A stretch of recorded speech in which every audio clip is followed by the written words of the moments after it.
Well, it's the holiday season again, and we're getting ready for our lives to be disrupted in multiple ways.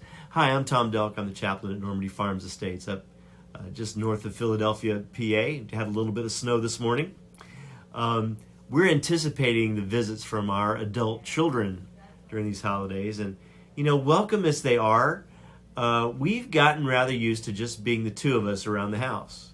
And it gets interesting when our routine gets messed up. Actually, we're all for it. And it's nothing like the disruption that took place when they first showed up in our lives. Now, that was a watershed moment. Marriage is a huge change. But having children, we just haven't recovered yet.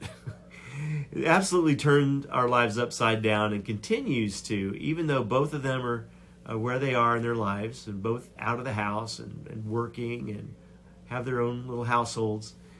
It started the first time I matched eyes with our firstborn in the delivery room.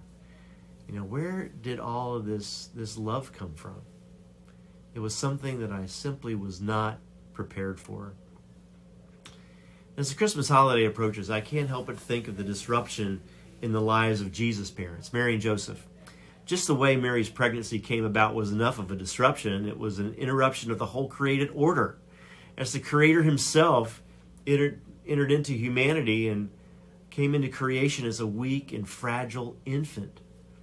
And from the beginning in Bethlehem, all the way through his life, Jesus had a way of throwing people's normal expectations under the bus. He left a pattern of disruption. People seemed at once attracted to him and repulsed, moved toward him inwardly, yet wanted to get away. Come to think of it, that's how I felt about kids before we had them. And as I looked at my friends and their babies and what seemed to be utter chaos in their lives, it was pretty easy to say, oh no, I am not ready for that. For right now, I want to be content to observe a very peaceful picture of Jesus.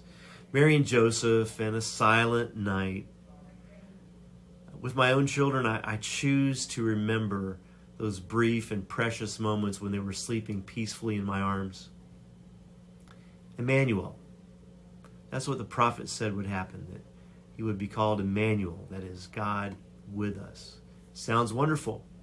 But having God in the middle of your life and crying out when you're desperate for a break, guiding you outside of your comfort zone, making you question your habits and the way you think, reprioritizing your life, reminding you that you are not in control, well, that's a whole different story, a whole other thing.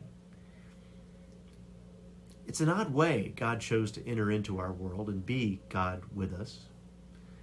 Wouldn't it have been better if God entered in as a rational adult, inspiring, offering interesting intellectual premises, different life options, kind of like a consultant? I like consultants. But most of the stuff I've learned from them over the years is, well, those things are in notebooks, collecting dust on my office shelves. Jesus comes in as a baby, turning our lives upside down and giving us one big, scary, and beautiful option: surrender. Well, God's greatest blessings for a beautiful Christmas and a wonderful holiday season. Bye now.